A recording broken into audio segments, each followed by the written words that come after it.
ბოლოც დაადღეს თუ არა და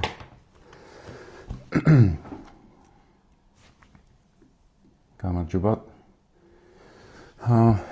დღეს 10 აპრილია. გუშინ ძალიან საინტერესო დღე იყო. ერთდროულად მძიმეც და თან გამარჯვებებით ახსავსე, რაც ძალიან კაია. კიდევ ერთხელ გამოვსტაცეთ ხელიდან რეჟიმს ჩვენთვის ძალიან მნიშვნელოვანი დღე. და მივეცით საშუალება, რომ აღენიშნა და გამოეყენებინა საკუთარი პროპაგანდისთვის, რაღაცა ურესული პროპაგანდა რო აქვს, თან რო რუსები არიან და თან რო პატრიოტები. და ამიტომაც მოუწიათ იმ რაღაცა ბოდვის მორევში მოგანგლა, რაც გუშინ ვნახეთ და კიდევ უფრო მეტად რუსული განცხადებების კეთება, ხო? რაც კარგია თავისთავად. მაგრამ დღეს რაზეც მინდოდა რაღაცა ამ პერიოდში ბევრის კითხვა არ მიძევს. ძნელია დროის გამონახვა. მაგრამ რაღაცა თემატურად ყოველთვის ვცდილობ ხოლმე, რომ რამე ისეთ წავიკითხო, რომელიც გამომადგება რაღაც აღწერაში. იმის აღწერაში, რაც ჩვენს თავს ხდება. და სულ მიმართლებს ხოლმე სწორ დროს სწორ რაღაცებს გადავეყრები და ამჯერად გადავეყარე ჯონ როულსის თეორია, სამართლიანობის თეორია. დიდი წიგნია, რა თქმა უნდა, ბოლომდე არ წამიკითხავს. მაგრამ შესავალშივე ძალიან საინტერესო რაღაც კონცეფცია შემხვდა სამართლიანობის და ვფიქრობ, რომ ძალიან კარგად ხსნის იმას, სადაც ვართ ახლა დღეს ჩვენ და რის გაკეთებაც გვინდა. და პირველ რიგში იმას ეხება ალბათ, რაც ოპოზიციამ უნდა აკეთოს ყველაზე მეტად. ყველაზე მეტად რანოა უნდა აკეთოს რა. და მოკლედ მთელი დებულება ამ როულსის არის ის, რომ ინსტიტუციები რაც არის, ხო, სოციალური ინსტიტუციები, რასაც ეფუძნება, არის სამართლიანობის გაგება. ანუ მაგის გარეშე ეს არის ყველაზე ფუნდამენტური გაგება, რაც ნებისმიერ სოციალურ ინსტიტუციას საფუძველში უდევს და როგორც თვითონ ახსოვს, ისე აღწერს, ისევე როგორც აი სააზროვნო სისტემებს საფუძველში უდევს ჭეშმარიტება. ანუ თუ მაგალითად რა ვიცი, მეცნიერი ხარ და შენ ჭეშმარიტებიდან არ ამოდიხარ, ან ჭეშმარიტებისკენ არ ისწრაფ, მაშინ რაღაცა პროპაგანდა ხარ, ხო? სიტყვაზე არ ვიცი, ისტორიოგრაფია, რომელიც ცდილობს გააყალბოს ფაქტები, ის არ არის ჭეშმარიტი მეცნიერება, არის პროპაგანდა. ნებისმიერ მეცნიერებას იგივე ეხება, ხო? ამიტომ ჭეშმარიტებაზე მეცნიერი კომპრომისს ვერ აკეთებს, ხო? ეს ცნობილი გამონათქვამი, რომ პლატონი ჩემი მეგობარია, მაგრამ ჭეშმარიტება უფრო ალბათ მაგას აღწერს, ხო, რომ მე თუ რაღაცა სფეროში ვარ, მაგალითად ფილოსოფიაში ვარ, მე ვერ გავაყალბებ ჭეშმარიტებას იმის გამო, რომ უბრალოდ მეგობრობ ვიღაცასთან, ხო? ანუ თქვა ჩემი მასწავლებელი იყო და ვერ უღალატებ. ანუ მაშინ არ ახარ ბოლომდე იმ სფეროს ერთგული. და უკვე სხვა სფეროს ის წარმოუდგენელი გამოდი. ხარ ვიცი, შეიძლება კარგი მეგობარი იყო, მაგრამ ცუდი მეცნიერი ამ შემთხვევაში. და სოციალურ ინსტიტუციებს რაც შეეხება, მისი საფუძველი არის ჭეშმარიტება და როგორც მეცნიერი ჭეშმარიტებაზე სამართლიანობა უნდა ითქვა. მეცნიერებაზე ვერ გააკეთა, ჭეშმარიტებაზე ვერ გააკეთებს კომპრომისს მეცნიერი, ზუსტად ანალოგიურად ის, ვინც თქვა ამ სამართლიანობას ამ სისტემებში არის, სამართლიანობაზე ვერ გააკეთებს კომპრომისს. და მაგალითად მოქალაქე, რომელიც აი ამ რაღაცა სისტემაში არის, სოციალურში, როგორც მოქალაქე, ის ვალდებული არის, რომ სამართლიანობის პრინციპი დაიცვას. იმიტომ რომ როგორც კი კომპრომისს იწყებ სამართლიანობის, თქვათ, იწყებ აწონ-დაწონვას, რა უფრო სამართლიანია და შედიხარ მათემატიკის სფეროში, ასე ვთქვათ, და ივიწყებ, რომ ეს სოციალური ინსტიტუციები ეხება ადამიანებს. და ადამიანის სიცოცხლეზე ან მათ ჯანმრთელობას, ბედნიერებაზე კომპრომისის გაკეთება უბრალოდ არ შეიძლება. შესაბამისად სამართლიანობა არ იცნობს კომპრომისებს, რაღაცა იდეალი უნდა არსებობდეს, ხო? ხო და ჩვენ რაც გვაქვს ახლა ეს სისტემა ცალსახად აბსოლუტურად უსამართლო არის ყველა გაგებით. და ცოტა ისე ბუნების გადმოსახედიდან შევხედოთ, მე ვეთანხმები სრულიად როლს, რომ ხო სამართლიანობა არის ის, რაც უნდა გამსჭვალავდეს სახელმწიფოს ნებისმიერ მის ინსტიტუციას, ხო? ანუ კანონით დაწყებული, აღსრულებით დამთავრებული ყველაფერი უნდა ასხივებდეს სამართლიანობას. მხოლოდ ამ შემთხვევაში ვართ მოქალაქეები ვალდებულები, რომ ამას დავემორჩილოთ. ანუ ჩვენ თვითონაც ვეთანხმებით სამართლიანობის ამ რაღაცა მოდელს, იმიტომ რომ საბოლოო ჯამში სამართლიანობა განცდაც არის, ხო? ანუ ეს უბრალოდ შეთანხმება არ არის, ამ შეთანხმებას მე ზუსტად განცდის საშუალებით იმაშვები, ვდებ. შეიძლება რაციონალური იყოს, მაგრამ ეს ირაციონალური ელემენტიც ახლავს თან. ანუ უბრალოდ ვიცი, რომ ცუდად გზნობ თავს, რაღაცა დაირღვა და ჭირდება სამართლიანობის აღდგენა, ხო? ხო და აი როგორც თქვა ბუნებაში რაღაცა წესები არსებობს და ჩვენ ვერ ვიტყვით რომ ეს წესები უსამართლოა, მაგალითად წვიმა რომ მოდის და მე ვსვოლდები არის სამართლიანი. და გიჟი უნდა ვიყო რომ მინდოდეს რომ წვიმა რომ მოდის არ დავსვოლდე. გიჟი ხარ რა, იმიტომ რომ შენ ესე გინდა რომ სამყარო არ იყოს მოწყობილი რაღაცა სამართლიანი წესების მიხედვით, არამედ იყოს შენი თვითნებური წესების მიხედვით მოწყობილი. ანალოგიურად სახელმწიფოში შენ უნდა ესწრაფოდე რომ ყველაფერი მოქმედებდეს სამართლიანობის პრინციპზე დაფუძნებით და არაფერი არ იყოს უსამართლო. მაგალითად, თქვათ კორუფციის მცირე გადაცდენები რო წარმოვიდგინოთ, ეგ ზუსტად კორუფცია, პატარა კორუფცია მაგას აკეთებს, ხო? არსებობს რაღაცა სისტემა, მაგალითად, სამართლიანი რო ყველა ადამიანს კონდეს ხედი, მაგალითად, ან მის ბინაში მზე შედიოდეს, იმიტომ რომ ეს მნიშვნელოვანია მისი კეთილდღეობისთვის, ხო, რაღაც ფსიქოლოგიური მდგომარეობისთვის და უსამართლოა, როდესაც ფანჯრების წინ ადამიანს აუშენებ კორპუსს. მაგრამ კორუფცია მაგას აკეთებს, რომ თქვათ შემოული სამართლიანობის პრინციპს უგუებელყოფ ადამიანების კეთილდღეობას, მენტალურს მათ შორის და არ ვიცი, გვერდისავლით სხვას უფრო უპირატესობას მიანიჭებ და ეს არის უსამართლო. ან ჩვენ უბრალოდ კი არ წინს რომ ხედი გაგვიფუჭდა მზე აღარ შემოდის. უბრალოდ ხვდებით რომ რატომღაც დავიჩაგრეთ ისეთ სიტუაციაში, სადაც არ უნდა დავჩაგრულიყავით. ან ჩვენ არ დავბადებულ ვართ ჩაგვრისთვის და უბრალოდ დავიჩაგრეთ, იმიტომ რომ ვიღაცამ სამართლიანობის სისტემის გვერდისავლით მოახდინა ამ სისტემის დემონტაჟი კონკრეტული პირებისთვის. და მან შემოდის ზუსტად მათემატიკა რა, ანუ უსამართლო, აი აბსოლუტურად უსამართლო სისტემაში, საიდანაც ახლა ნელ-ნელა მივდივართ, ძალიან ცოტა ადამიანის კეთილდღეობა დგება უფრო უპირატეს მდგომარეობაში, ვიდრე მოქალაქეების, ანუ ყველას კეთილდღეობა. და ამიტომაც არის, რომ დიქტატორულ სახელმწიფოებში სამართლიანობის გაგება მთლიანად ამ პატარა ჯგუფზე არის დამოკიდებული და უმეტეს ნაწილს უბრალოდ ან ეს რაღაცნაირად მორჩილდება ამას უსამართლო სისტემას. და ჩვენ ეხა რასაც ვაკვირდებით ბოლო, რა ვიცი, დეკემბრიდან მოყოლებული ყველაზე მწვავედ, ხო, როდესაც უბრალოდ პირდაპირ გითხრეს, რომ სამართლიანია თუ ჩვენ გვყავს პოლიციელები და თუ ჩვენ გვყავს მოძალადე ხალხთა რაღაცა გაერთიანება, ამდენიმე 1000 კაცი, თქვენ უნდა გაჩუმდეთ და ჩვენ რო გეტყვით, რომ ჩვენ მოვიგეთ, ესე უნდა იყოს. და უბრალოდ მოქალაქეების დიდი ნაწილი ფიქრობს, რომ ესე არ უნდა იყოს რა, ანუ არ ვთანხმდებით ამ უსამართლობას. და ვაჩვენეთ ჩვენი პროტესტით, რომ ეს უსამართლობა ჩვენც მიუღებელი, ანუ არ ვაპირებთ ცხოვრებას სახელმწიფოში, სადაც ჩვენ ვართ დაჩაგრულები უმცირესობის მიერ. ამიტომ რას აკეთებს რეჟიმი, ცდილობს წარმოაჩინოს, რომ თვითონ არის უმრავლესობა და ამიტომაც არის ყოველ ეს ხაზგასმა 1,200,000 ადამიანზე, რომ ჩვენ ვართ 1,200,000. ზუსტად ვიცით, რომ არ არიან 20-ის ამორჩევლები 1,200,000. უბრალოდ ეს მათთვის არის მნიშვნელოვანი, რომ სამართლიანობის რაღაცნაირი არა ლიბერალურ დემოკრატიული, არამედ რაღაც უბრალო დემოკრატიული გაგება შემოგთავაზონ, რომ უმრავლესობის დიქტატურა მოსულა. და ამისთვის უბრალოდ უნდა წარმოაჩინო, რომ ისინი არიან უმრავლესობაში, რაც ესე არ არის. მაგრამ მაგასაც რო თავი დავანებოთ, ყველაზე ერთ-ერთი ეს რატომაც დაიწყეს ეს დიდი კამპანია ამ ეგრეთ წოდებული საგამოძიებო კომისიის, არის მეორე საინტერესო მიგნება როლსის, რომელიც ასევე ვფიქრობ, რომ ჩვენს გვეხება და მეც სრულებით ვეთანხმები, არის ის, რომ რაღაცნაირად ადამიანები როგორც მეცნიერებაში, მაგალითად, ხო პარადიგმები არსებობს, რაღაცა ახსნა არსებობს, რომელიც სამყაროს ხსნის. და სანამ შენ უკეთესი ახსნა არ აქვს, შენ ამ მოდელით ოპერირებ, ხო? მაგალითად, სანამ გეოცენტრული სისტემა იყო, რომელიც ნავიგაციაში ეხმარებოდა ადამიანს, რა ვიცი, მე კალენდრის შედგენაში და სხვა და სხვა, და ის თავის ფუნქციას ასრულებდა, მის ჩანაცვლების არანაირი აუცილებლობა არ არსებობდა. ანუ ვისაც არ უნდა შემოეთავაზებინა, რომ აი დედამიწა სინამდვილეში მრგვალია და არ არის ცენტრში, მზე არის ცენტრში, მას უგულებელყოფდა დიდი უმრავლესობა, იმიტომ რომ ის არ იყო რელევანტური, ასე ვთქვათ, ანუ.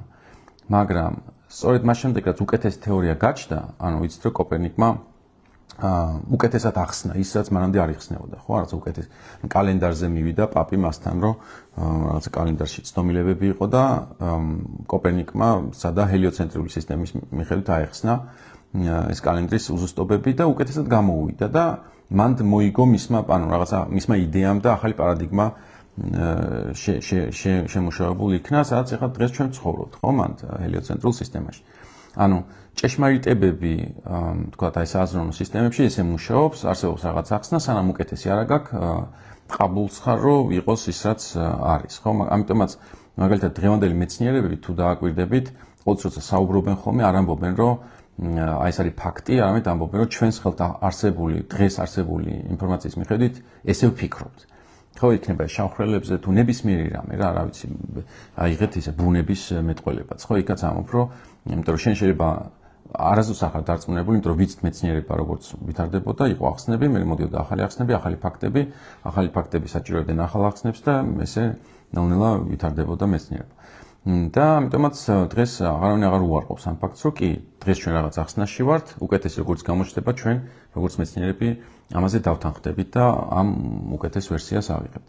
იგივე ეხება სამართლიანობის სისტემას, როლსის მიხედვით და ის ამბობს, რომ ადამიანი რაღაცა ტიპის უსამართლობას იქამდე დათანხმდება, სანამ არ იარსებებს უკეთესის გაგება და რაღაცნაირად ყოველთვის იქნება რაღაცნაირი, ესე იგი, დათანხმება იმას, რომ სამართლიანობის არსებული მოდელი გვეხმარება უარესი ავიცილოთ. ანუ მისი ალტერნატივა უკეთესი კი არ არის, არამედ არის უარესი და სწორედ ამიტომ ჩვენ უნდა დავთანხმდეთ ამას, ხო? მაგალითად, ზუსტად ესეთი მოდელი რაღაცნაირად აგვახსნევინებს იმას, რატომ ცხოვრობს ადამიანი რამდენიმე, რა ვიცი, 1000 წლის განმავლობაში ამ ფეოდალურ სისტემაში, ხო, ამ თქვათ მონარქიაში. როდესაც ვიცით, რომ ერთი ოჯახი ბატონობს, იქ რაღაცა კლერიკები ბატონობენ, იქ თავადები არიან თავგასულები, მაგრამ ადამიანი რაღაცნაირად თანხდება ამას, იმიტომ რომ ალტერნატივა ამ სამართლის სისტემის არ არსებობს, სადაც მეფე არ განაგებს რაღაც განცდა არსებობს, თუ მეფე არ იქნება, ქაოსი იქნება და შესაბამისად უნდა დავთანხმდეთ იმას, რაც არის. და სწორედ განმანათლებლობასთან ერთად ჩდება ალტერნატიული სამართლებრივი სისტემები, სადაც ამბობენ, რომ ესე არ უნდა იყოს რა, თქვათ რაღაც არსებობს ადამიანის ღირსება, ის უნდა იყოს დაცული, არსებობს თანასწორობა, ის უნდა იყოს დაცული, არავინ სხვაზე უკეთესი არ არის. რაციონალურად ხდება იმის ახსნა, რომ სადაც მონარქია არსებობს, იქ აუცილებლად სხვა დაიჩაგრება, ხო? თუ ის მონარქი თავად არ ემორჩილება იმ კანონებს, ამიტომ შემოდის კანონის უზენაესობის პრინციპი, ჯერ მხოლოდ აღწერის დონეზე, ანუ ეს უტოპისტი ავტორები იქნებიან ეს, თქვათ, მემარცხენე თავის დროზე, ხო, თქვათ, მორელი და მარქსამდე არსებული მემარცხენე ავტორები, რომლებიც უბრალოდ აღწერენ სამყაროს, რომელიც არის უბრალოდ ალტერნატივა, ან განმანათლებლები, რომლებიც ცდილობენ, რომ ამ რაღაცა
Всё?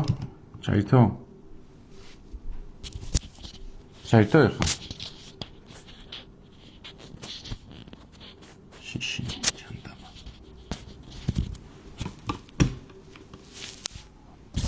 აი ხა წესით უნდა გამოსწორებული.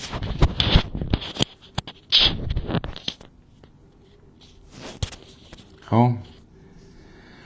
ძალიან კარგი. ხო და მაშინ ის მითხარით სად გავჩერდით?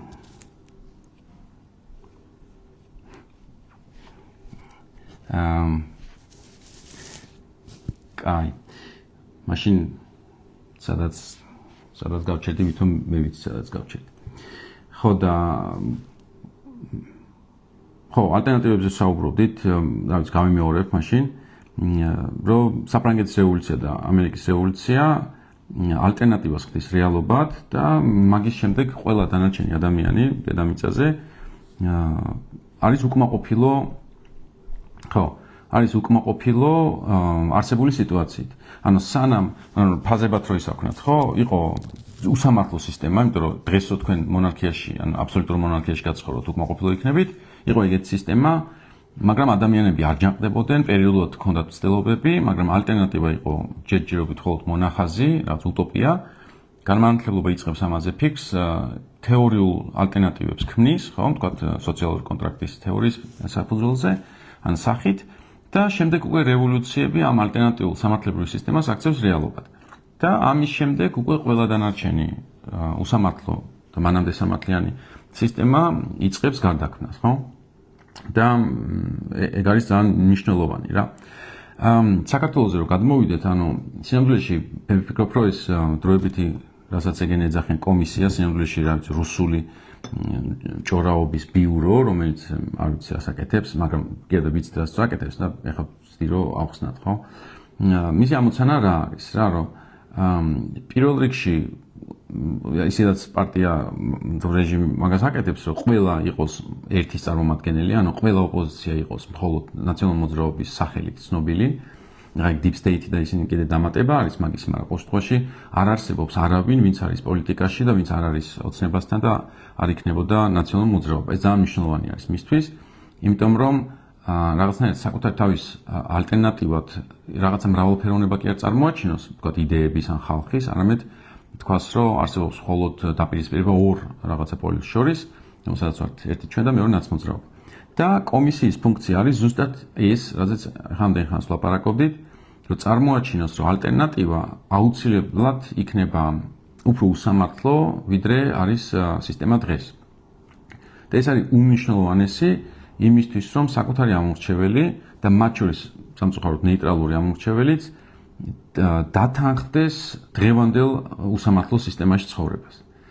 იმიტომ რომ თუ ალტერნატივა იქნება უკეთესი, მაშინ არჩევანი მყისიერი იქნება და ადამიანი არავითარ შემთხვევაში არ დათანხმდება ამას. მაგალითად ეს რუსული მოდელიც არის, ხო, თუ გახსოვთ ნებისმიერ კრიტიკაზე, whataboutism ქვია, ნუ ინგლისურად არის, მაგრამ შე რო გეუბნებიან რომ ცუდი არის და ამბობ რომ აი სამაგიეროდ რა ვიცი ევროპაში კიდევ უარესი არის ხო ან რო ამბობენ რომ რაღაც ჩვენთან სოციალური სისტემა ისინი არ მუშაობს თქვა რუსებმა იციან რა პუტინის ცნობილი ის მეთოდი არის ეგ რომ რაც არ უნდა უთხრა რუსეთში ცუდი არის გეუბნება რომ ევროპაში ეგეც არის და კიდე უარესი არის ამიტომ იმაზე კი არ არის საუბარი რომ რაღაცა იდეალი არსებობს რომელსაც რუსი მოქალაქე უნდა ესწრაფოდეს რა თქვა სამართლებრივი ან თქვა ოცნება კონდეს არამედ არის ის რომ რაც გაქვს ეს არის მაქსიმუმი და მთელი სამყარო ეგრე არის მოწყობილი და ზუსტად ამიტომ უნდათ რომ და ჩვენებიც სამაგრა აკეთებენ მაგას ივანიშვილის რეჟიმის წარმომადგენლები რომ სიტყვაზე თუ დააკვირდებით იმედი ყოველ ჯერზე რომ რაღაცა ჩვენთან მოხდება მაგალითად წყალდიდობა მოხდება იმ საღამოს დებს რომ ბელგიაში მოხდა წყალდიდობა ხო იქ რაღაცა ბავშვები გარდაიცვალნენ მშენებლობის გამო უკანონო საღამოს დაიდება რომ რაღაცა ანტვერპენში თუ რაღაც გადავეკიდე ამას how ვიცი ესპანეთში მადრიდში ბავშვები გარდაიცვალნენ და ასე შემდეგ ამიტომ სამწუხარო არის ის თუ როგორ არის ტვინი მოწყობილი მაგრამ რო იცოდეთ ეგრე არის მოწყობილი რომ მისი მაყურებელი იმეც მაყურებელი უცებ ცოტა ხნით მაინც თუ აღშფოთდება რომ ჩვენთან რაღაც უსამართლობა მოხდა უცებ გებულობს რომ სამყაროში ეგეთი რაღაცები ხდება და წყნარდება ამ თავის ტრაგედიას რომელიც მის გვერდით ხდება ანეიტრალებს იმით რომ თურმე სამყარო არის ესე მოწყობილი ანუ იმას კი აღარ აშუქებს რა თქმა უნდა რომ ესპანეთში ეგეთი რამე მოხდეს დაიჭირეს სამშენებლოს უფროსი და ვინც იყო პასუხისმგებელი იმას ჩამოართვეს ლიცენზია მეორჯერ ვეღარასდროს ტენდერში ვერ მიიღეს მონაწილეობას ასე შემდეგ ანუ ამას უკვე აღარ აქვს მნიშვნელობა რა უბრალოდ გეუბნებიან რომ უბედური შემთხვევა ყველგან ხდება და ის რომ დასავლური სისტემა სულ ცდილობს რომ აღარ მოხდეს ამას უკვე აღარ ლაპარაკობს და ჩვენი სისტემა რომ იგივე ტენდერის ტიპი რომ მეორე შადრევანს აშენებს სადღაც და მეორე ტენდერს იღებს სხვა ქალაქში მაგასაც რაღაცნაირად უკვე შეგუებულები ვარ. იგივე ხება ახლა ამ იმას ხო კომისიის თუ დააკვირდებით რა არის მათი ამოცანა. თქვან რომ რა ვიცი, მკვლელობა ადამიანების, კორუფცია, ყველაფერი, რაც არის სახელმწიფოებრივად მიუღებელი და რასაც ჩვენ ვხედავთ ჩვენს გარშემო, ძველი რეჟიმისთვის არის დამახასიათებელი და მეტიც უარესი არის. ანუ ძველი რეჟიმი იყო უარესი, შესაბამისად, ყველა ვისაც ცვლილება უნდა სამართლებრივი ცუდი სისტემის უკეთეს სამართლებრივ სისტემაში გადასვლა კი არ უნდა უფრო უარეს სისტემაში გადასვლა. ამას ხსნიან იმით, რომ, რა ვიცი, ადამიანები ბოროტები არიან, ან აგენტები არიან, იმიტომ რომ ვერანაირად ვერ აუხსნი შენ პირობითად საკუთარ ამორჩეველსაც კი, რატომ უნდა მინდოდეს მაგალითად მე ლევან ღამბაშიძეს, რომ ეს დღეს უსამართლო სისტემა უარეს უსამართლო სისტემაში გადავცვალო. ამან ვერ ახსნი, ხო? ამიტომაც უნდა თქვა, რომ მე რა ვიცი, ფულს ვიღებ ამაში მაგალითად და ყველა იქ ვინც დგას ისიც ფულს იღებს, რომ ეს უარესი უსამართლო სისტემა დააბრუნოს რატომღაც, რომელიც ჩვენს დაგვაზარალებს. ამას უკვე აღარ ხსნის ისა ხო რეჟიმი, მაგალითად ომის დაწყება უნდათ, ეს ის რა ვიყოთ, ხო? ომის დაწყება უნდა, ანუ რა ვიცი, აქ ცხოვრობ, ჩემი ოჯახი აქ ცხოვრობს, ჩემი შვილი აქ იზრდება და მე აქ ცხოვრობ, რა ვიცი, მეც მიყვარს სიცოცხლე ინდივიდუალურად და ტიპებს აჯერებენ, რომ მე მინდა რომ ომი დაიწყოს იმ ქალაქში, სადაც მე ვცხოვრობ, რომელიც 3 დღეში დაეცემა თუ 2 დღეში და მე რა ვიცი, მე ჩემი ოჯახი მტყვეთ ჩავარდებით და რა იქნება ჩემი ბენეფიტი, ანუ რას მოვიგებ მე, როგორც ლევან ღამბაშიძე. ამას ხო ვერავითარ შემთხვევაში ვერ ახსნიან, მაგრამ მნიშვნელობა აღარ აქვს უკვე რა. თავარია რომ რაღაცნაირად წარმოიჩინო, რომ მე ეს ზრახვები გამაჩნია. და თუ ქართულ მოცნებამ პოზიტიურად რაღაცნაირად მოახერხა ის, რომ ალტერნატივად, მის ალტერნატივად ყოველთვის უარესი დასახა, მაშინ ცვლილება აქ არ მოხდება რა. და ზუსტად ამიტომ გაგიჟდა არჩევნების მერე და არჩევნებამდე ცოტა ხნით ადრე, იმიტომ რომ ის კამპანია ზისღისაც ის ყოველთვის იყენებდა ხოლმე, არ აღმოჩნდა საკმარის. მე მგონია, რომ იმიტომაც არ აღნიშნეს გამარჯვება, პარტია რომ გამარჯვებას არ აღნიშნავს, რაღაც უნდა ეწყინოს, ხო, მოგების დროს ეწყინათ ის, რომ ისევე გააყვაბეს, როგორც უნდათ, რომ ბოლომდე გაენადგურებინათ აქ სამართლებრივი სისტემა. იმიტომ რომ ის მთელი რაც იყო ხო ომის შიში იყო თუ ამ ნაცების ზისღი და სხვა, ოღონდ ნაცებში ხა არ გულისხმობ პარტიას ნაცმოძრაობას, გულისხმობ ყველას. აი არ იმუშავა მაგ ზისღმა, ხალხმა მაინც ცვლილება აირჩია და ამიტომ ეხლა გადაწყვიტეს, რომ ეს კომისიით უფრო დაბომბო ადამიანებს ცნობიერო თუ დააკვირდებათ, თუ აღარ ელაპარაკებიან ოცნების მხარდამჭერები სხვებს, ანუ რაზეც უნდა ელაპარაკო, გეუბნებიან, რომ არ უყურე გუშინ წინ ეს სასაშინელება მოვისმინე. ანუ ჩვენს გარშემო ყოველდღიურად ხდება საშინელება, ყოველდღიურად. კატასტროფა, ხო, იმაზე არა საუბარი, მარტო სკინდიან რძეზე და რაღაც ადამიანები ყვებიან. უსამართლობის, რა ვიცი, უამრავი შემთხვევა არის, კორუფციის უამრავი შემთხვევა არის. თავზე გვენგრევა ტყვის კალაპოტი და არ ვიცი რა ხო, ხან რიკოთი და ხან გურიაში წყალდიდობა და კი არა რა ქვია იმას, ხო, დიდთოვლობა და საშინელება, მაგრამ აი ამას ანეიტრალებენ იმით, რომ რაღაცა 20 წლის წინ რაღაცები ხდებოდა საქართველოში, ოღონდ ისევ ეს არ არის წარსულის გამოძიება, ეს არის მომავლის პრედიქცია, რაღაცნაირად მაგას ცდილობენ, რომ რაც არის წარსული, იქნება მომავალი. ეხლა თუ ჩვენ ეს ვიცით, რომ ამას ჩალიჩობს ქართული ოცნება, რომ ცდილობს, რომ მისი ალტერნატივა წარმოაჩინოს აი ამ არსებულ უსამართლო სამართალზე უარესად, ამ შემთხვევაში ოპოზიციის ამოცანა უნდა იყოს ამის განეიტრალება. და რა უნდა გააკეთოს ამისთვის? პირველი არის ის, რომ რაღაცნაირად გარანტია მიცეს მოქალაქეებს, რომ რაც იყო და ეს ახსნას ძალიან კარგად, თუ რატო იყო ის, როგორც იყო და ამაში მე შემიძლია ჩემი წვლით შევიტანო და მოგახსენებთ ორ სიტყვას, მაგრამ მეორე არის ის, რომ გარანტიები მიცეს, რომ არავითარ შემთხვევაში არ განმეორდება ის, რაც იყო და პარიმესამესაც დავამატებ და რომ ალტერნატიული სამართლებრივი სისტემა იქნება ბევრად უკეთესი იმისა, რაც არის დღეს. და რომ ამაში დაგვეხმარებიან მთელი ჩვენი მხარდამჭერი პარტნიორები, რომელსაც აქვთ უდიდესი გამოცდილება სამართლებრივი სახელმწიფო შენების, რაც კანონის უზენაესობის პრინციპი ვინც იცის, ძალაუფლების დანაწილება და სხვა. ანუ ოპოზიციამ უნდა თქვას, რომ აი მურუსიძე გარანტირებულად აღარ იქნება ჩვენი სასამართლოს ხელმძღვანელი. ანუ მურუსიძე ისე ვამბობ რა, ანუ მურუსიძე არის ტიპაჟი ადამიანი რა, ხოხობზე ლექს რო იტყვის და მაგით რო იმას იღებს, რა ქვია, მოსამართლეობას და მე ესე კონვეირივით ასამართლებს ხალხს, ხო?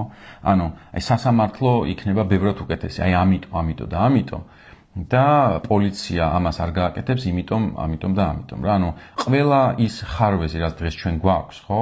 ანუ თქვათ, აი მშენებლობები არ გაკეთდება, იმიტომ რომ მერს გააკონტროლებს ვიღაცა, რა, ვიცემერი, რომელიც იქნება უშუალოდ პარლამენტის წარმომადგენელი. არ ვიცი, სიგიჟეს ვლაპარაკობ ახლა, მაგრამ ყველა შემთხვევაში არის ახალი სისტემები მოსაფიქრებელი, იმიტომ რომ ყველა ძველმა სისტემამ არ იმუშავა. უბრალოდ არ აღმოჩნდა საქმე, შეიძლება გერმანიაში მერის ეს რაღაცა მოწყობა ორგანიზაციულად მუშაობდეს, მაგრამ ჩვენთან აბსოლუტური გარყვნილი სისტემა აღმოჩნდა, ხო? ანუ, რა ვიცი, ფული გინდა და ნაცნობობა და რასაც გინდა იმას აკეთებ. ხო, ამიტომ რითი უნდა გადაასწროს, ანუ რა იდეა აქვს ოპოზიციას ისეთი, რომ ის ალტერნატივა უკეთესი ქვეყნის იყოს ბევრად უფრო ქმედითი და ბევრად უფრო სამართლიანი. რომ მოქალაქეებს არ შეეშინდეთ ალტერნატივის, ანუ არ შეეშინდეთ იმ გაგების, რომ იცოდნენ, რომ უკეთესი იქნება რა. ანუ რატო იქნება სასამართლო უკეთესი, რატო იქნება ადმინისტრაციული მოწყობა უკეთესი, რა ვიცი, რეგიონებში როგორ იქნება ძალაუფლება განაწილებული, ამაზე რა პასუხი ვიცი, რომ ამაზე ნასაუბრები გვაქვს, იქ ბევრს უწერია იმაში, მაგრამ აქტიური დიალოგი ამაზე არ მიდის და მანდ ვაგებთ რა, იმიტომ რომ ის რომ ეხა რეჟიმი მოსაშორებელია, მაგას მეც ვიტყვი და რუსთაველზე ხალხი მისგას ყველა იტყვის ამას რა.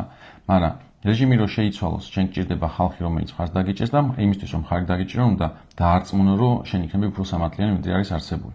თორე ის განცდა, რომ რავი ერთი იცვლება, მეორე მოდის და ჩემთვის რა მნიშვნელობა კალაძე მოიპარავს ფულს თუ ვიღაცა, ხო?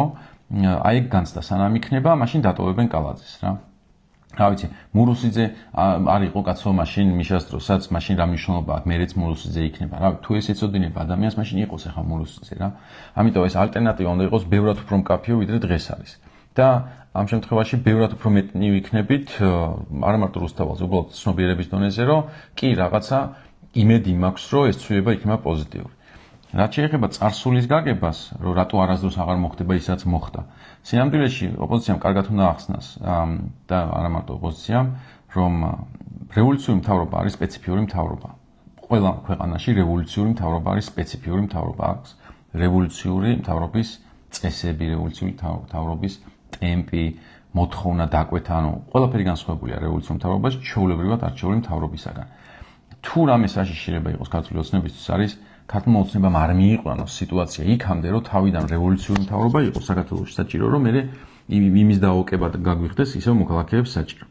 არჩევნები არის იდეალური იმისთვის, რომ განწყობები მოსახლეობაში არ იყოს რევოლუციური, არამედ იყოს რა ვიცი, ევოლუციური რა. შესაბამისად, თქვათ, ძველი პერიოდის ახსნის დროს მნიშვნელოვანია გავაცნობიეროთ, რომ კი, მათ შორის ის უსამართლობები, რომელიც ხდებოდა, არის დამახასიათებელი რევოლუციური მთავრობის. კარგზე და ცუდზე არ ვამბობ, უბრალოდ ვამბობ იმას, რომ შეუძლებელია იგივე რამე გამეორდეს იმის გარეშე, რომ მთავრობა იყოს რევოლუციურად მოსული.